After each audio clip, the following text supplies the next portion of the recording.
ಪ್ರಿಯ ವೀಕ್ಷಕರೇ, ನಿಮಗೆಲ್ಲರಿಗೂ ನಮಸ್ಕಾರ ಮತ್ತು ಸಮೃದ್ಧಿ ಬ್ಲಾಗ್ಸ್ಗೆ ನಿಮಗೆಲ್ಲರಿಗೂ ಸ್ವಾಗತ. ಇವತ್ತಿನ ಮನೆಮದ್ದು ಏನಂದರೆ, ನಿಮ್ಮದು ಸ್ಕಿನ್ ಬ್ರೈಟ್ ಆಗೋಗೋಸ್ಕರ, ಶೈನಿಂಗ್ ಆಗೋಗೋಸ್ಕರ ಒಂದು ಹೋಮ್ ರೆಮಿಡಿನ ನಾನು ತಿಳಿಸ್ತೀನಿ.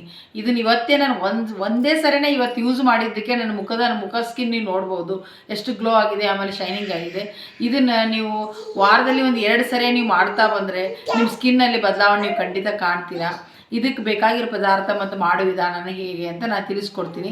ಫಸ್ಟು ಒಂದು ಕಪ್ಪಲ್ಲಿ ಮೊಸರು ದಾಲ್ ಅಂದರೆ ಅದು ಚೆನ್ನಂಗಿ ಬೇಳೆ ಇರುತ್ತಲ್ಲ, ಆ ಬೇಳೆದು ಪೌಡರ್ ಮಾಡಿ ಇಟ್ಕೊಂಡ್ಬಿಡಿ. ಒಂದ್ಸರಿ ಒಂದು ಅರ್ಧ kg ಅಷ್ಟಾದ್ರು, ಅಟ್ಲೀಸ್ಟ್ ಇಲ್ಲ ಅಂದರೆ ಮಿಕ್ಸಿಯಲ್ಲಾದರೂ ನೀವು ನುಣ್ಣಿಗೆ ಪೌಡರ್ ಮಾಡ್ಕೊಳ್ಳಿ. ಮಾಡ್ಕೊಂಡು ಆದಮೇಲೆ ಅದನ್ನು 1.5 2 ಸ್ಪೂನಷ್ಟು ಒಂದು ಕಪ್ಪಲ್ಲಿ ಹಾಕ್ಕೊಂಬಿಟ್ಟು 1 ಟೀ ಸ್ಪೂನ್ ಅಂದರೆ ಫುಲ್ ಬೇಡ, 1/4 ಟೀ ಸ್ಪೂನಷ್ಟು ಜೇನುತುಪ್ಪ, ಆಮೇಲೆ ಒಂದು ಚಿಟಿಕೆ ಕಸ್ತೂರಿ ಅರಿಶಿನ, ಇವು ಮೂರನ್ನು ಮಿಕ್ಸ್ ಮಾಡ್ಕೊಂಬಿಡಿ. ಮಿಕ್ಸ್ ಮಾಡ್ಕೊಂಡು ಆದಮೇಲೆ ಫೇಸ್ ಪ್ಯಾಕ್ ಮಾಡಿರ್ತಲ್ಲ ಅದನ್ನು ಮುಖಕ್ಕೆಲ್ಲ ನೀಟಾಗಿ ಅಪ್ಲೈ ಮಾಡ್ಕೊಂಬಿಡಿ. ಅಪ್ಲೈ ಮಾಡಿಕೊಂಡು ಒಂದು 2 ನಿಮಿಷ ಬಿಟ್ಟಾದಮೇಲೆ ನೀಟಾಗಿ ಈ ಥರ ಮಸಾಜ್ ಮಾಡಿ, ಎಲ್ಲ ಕಡೆ ನೀಟಾಗಿ ಮಸಾಜ್ ಮಾಡಿ ಆದಮೇಲೆ ನೀವು ತಣ್ಣೀರಿಂದ ಮುಖ ತೊಳ್ಕೊಬೋದು. ಈ ಥರ ವಾರದಲ್ಲಿ ಒಂದು 2 ಸರಿ ಅಥವಾ 3 ಸರಿ ನೀವು ಮಾಡಿ ನೋಡಿ. ಇಮಿಡಿಯೇಟ್ಲಿ ನೀವು ಇಮಿಡಿಯೇಟ್ಲಿ ನಿಮ್ಮ ಸ್ಕಿನ್ ಎಷ್ಟು ಡಿಫ್ರೆನ್ಸ್ ಅಂತ ಗೊತ್ತಾಗ್ತದೆ.